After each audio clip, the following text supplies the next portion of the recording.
আমার আব্বা ইন্তেকাল করেছেন, আজকে 2 বছর পূর্ণ হয়েছে। আজকে উনি এত বড় একটা প্রতিষ্ঠান রেখে গিয়েছে, তাই আজকে আমরা এখানে দাঁড়িয়ে দুটি কথা বলতে পারতেছি। তো আমি আপনাদেরকে বলবো, আপনারা সবাই আমার আব্বার জন্য দোয়া করবেন। আর আমি আপনাদের সকলের কাছে সহযোগিতা চাই, যাতে এই মাদ্রাসাটা দীর্ঘ 19 বছর আমার আব্বা এই মাদ্রাসার খেদমত করে গেছেন।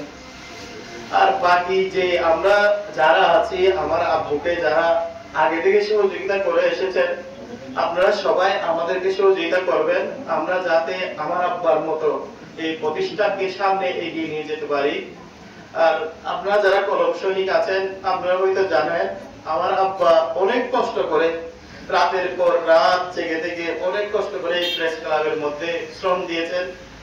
আমি আপনাদেরকে আহ্বান করব, আপনারা সবাই এক হয়ে এই প্রেস ক্লাবের সম্মানটি ধরে রাখবেন।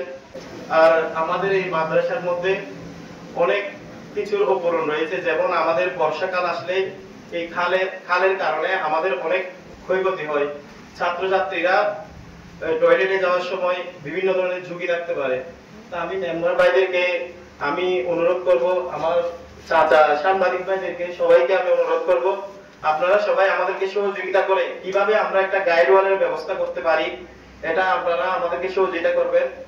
আর আজকে এখানে উপস্থিত যারা এসেছেন, আমার ভাই, আমার বড় ভাই বকুল আজকে এখানে উপস্থিত নেই। সে শহরে মাদ্রাসার মধ্যে আমার আব্বুর জন্য খতম করা দিয়েছেন এবং সে রোজাও রেখেছেন আমার আব্বুর আজকের এই মৃত্যুবার্ষিকী উপলক্ষে। তো আজকে ও এখানে উপস্থিত নেই। আর যার কথা না বললে নয়, আমাদের পরিবারের একটি ছায়া হয়ে আমাদের মাথার উপর হাত দিয়ে রেখেছেন, যিনি হচ্ছে এই বর্তমানে দৈনিক আজকের কক্সবাজার বার্তা পত্রিকার সম্পাদক উসমান ভাই। উনি আমাদেরকে বাবার মতো করে মাথার উপর ছায়া দিয়ে রেখেছেন।